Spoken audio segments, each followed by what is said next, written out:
كردي زماني أصل مقر تركي كم بكلي بو فارسي وعربي أمن دب ما بيوفا بالمسوكة بجان ما يكلنا وخانقاكي محويا باسي محويا كي كاك بلا صلاة ولا بيا سلااو كاك دیلان يا جان دي سليماني وبيروز لە تۆش پیرۆز بێ ئینشاءالله چۆنە لە تەواوی شاری خۆشەویستی سلێمانیش پیرۆز بێ زۆر سپاس بۆ جەنابەت زۆر سپاس دەکەم چیرۆکێکی تایبەتێ لە خانەقایە بەڵێ پێم خۆشە بۆم باسکەی مەحوی لێرە شێ بینیوە چی وتراوە بالمسوکە بەجان مایەکە لە ناو خانەقاکەی مەحویا باسی مەحویەکەی چون مەحوی ئێستا زۆر نەخۆشە قەت شیفای نایە بە هیچ گەر شیفای بێتن بە بۆی زۆف و ئەوە گریجە دێ ئەو مەحویە گەورەیی کە خۆی ئەڵێ هەر گفتوگۆمە کەچی هەر دەڵێم و تێناگەم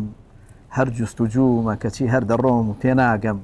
چاوم ڕوا و گۆشەی ئەو ئەبرۆم نەدی دڵ بوو بە بەحری علوم و لە ئەلف و بێ ناگەم بەڵام ئومێ دەخوازم لە خزمەتی ئەم پیاوە گەورە و هیمەتی ڕۆحانەتی مبارەکی بتوانین ئینشەڵڵا لە خزمەت ئەو ڕۆحە پاک و گەورەیە بین لە ساڵیادی 240یەکەمین ساڵی بنیادنانی شاری خۆشەویستی سلێمانی یاخوای پیرۆز بێ و لە هەموو خەڵکی شاری سلێمانی و کوردستانیش پیرۆز بێ ئەو چیرۆکە چییە؟ طبعا حەزرەتی مەحوی کە لێرە تەرشیفیان هەیە ناو ناوبانگی مەولەوی بیستووە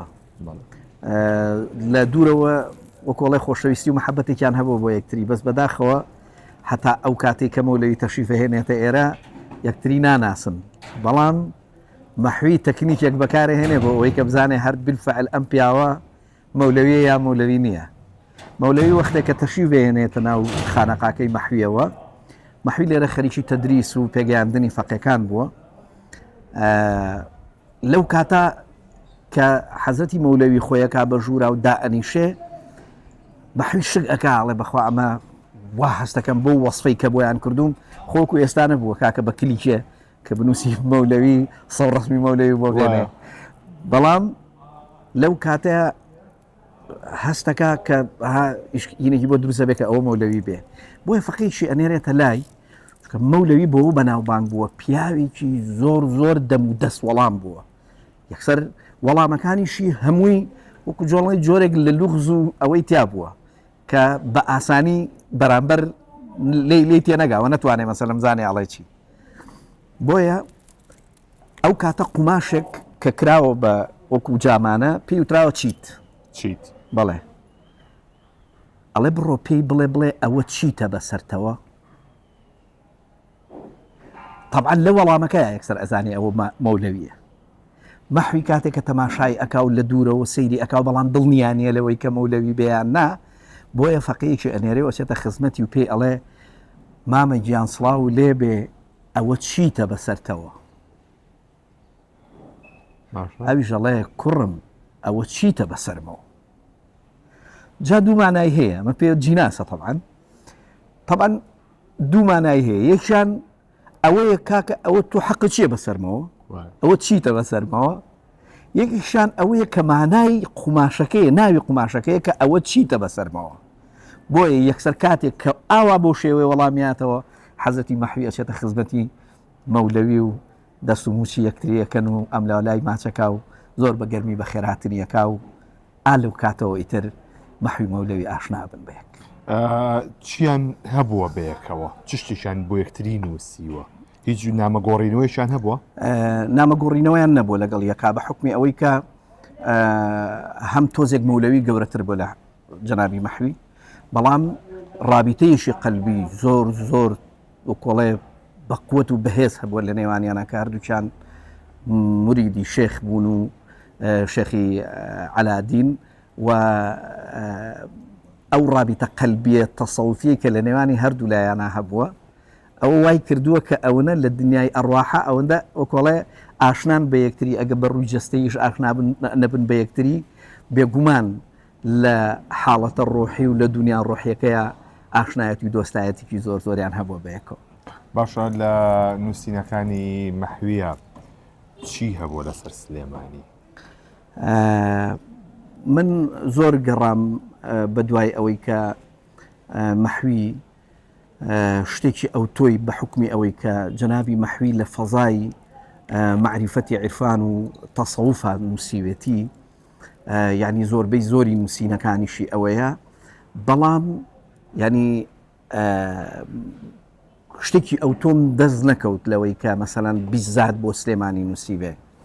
بەڵام گومانی تیانە ئەو عشق و مەحەبەتەی کە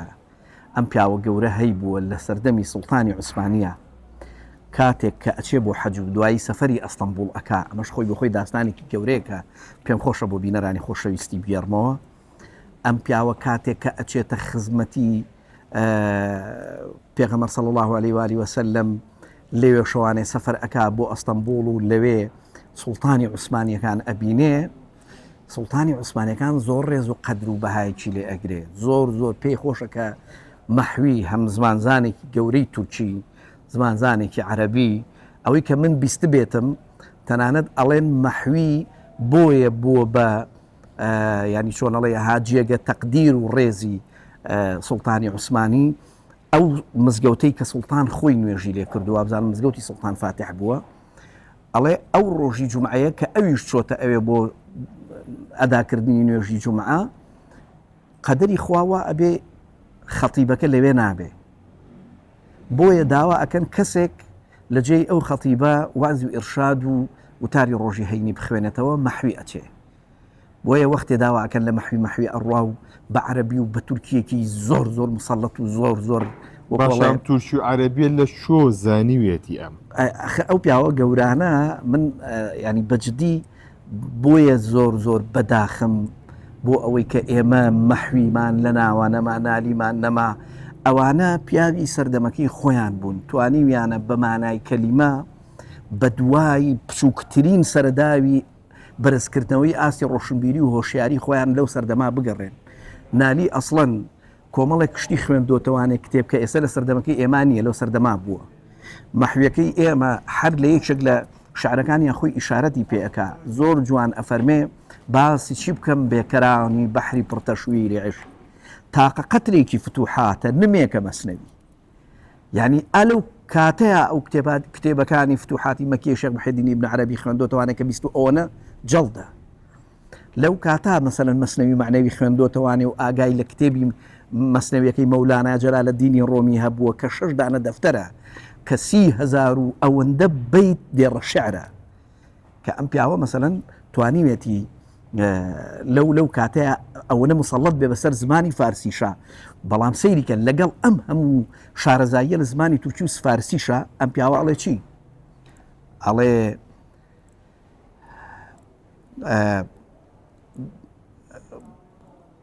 کوردی زمانی ئەسڵ مەگەر تەرکی کەم بە کولی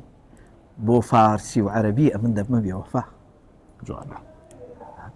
یعنی بەڕاستی ئەم پیاوانە لە سەرباری ئەوەندەی کە خۆ ئەیتوانی ئەو لێوێدا بنیشێ زۆری ڕێزیشی لێگر سوڵتان باشە من دوکمنتاریەکمان کردووە کە لە سەر ژیانی مەحوی بەڵێ کە لە 1960 کراوە سەرجەم و بابەتانی تا باس کراوە ئەو نامانەشی لەگەڵ سوڵتانی عوسمانیا گۆڕیوێتیەوە ساڵی ڕابردووە دوکمنتاری بڵاوەتەوە بەڵێ دەستخۆشیتان یەکەم کارێکی پیرۆزە بەس مەبەستەکەم یەک نقطەیە لێرە ئەم پیاوە ئەگەر خۆشەویستی بە ئەم شارە نەبێ لە ناز و نیعمەتی ئەستەمبوڵ ژیا و ئەوەی فەزڵ ئایا بەسەر شاری سلێمانیە بەڵام ئەو بەڕوحێتێکی گەورەی پۆڵاهینەوە ئەگەر چی وەکوڵێ نێشیشی هەبێ ئەگەر چی ئێشیشی هەبێ بەڵام دوجار لای ئەوان سلێمانی هەر سلێمانی بوو و هەرچی داوای لەیەکەن ئەڵێن لێرە بمێنەرەوانێ و لە نزیکی سوڵتان بە ئەو سلێمانی هەڵەبژێرە و لە نزیکی خەڵکەکەی خۆی پێخۆشە بۆیە ئەڵێ بەنۆشی گیانی وەردەگرم پیاڵی زەهری هەرنێشێ بە دەردی دڵ بچم گەربێ لە جەوری تۆ دڵم دێشێ سلێمانی هەر شیرین بووە زۆر سپاس بۆ دەرفەتە زۆر سپاس بۆ کاتەکە و بەڵێ ئازان خۆشەویستان ئەمە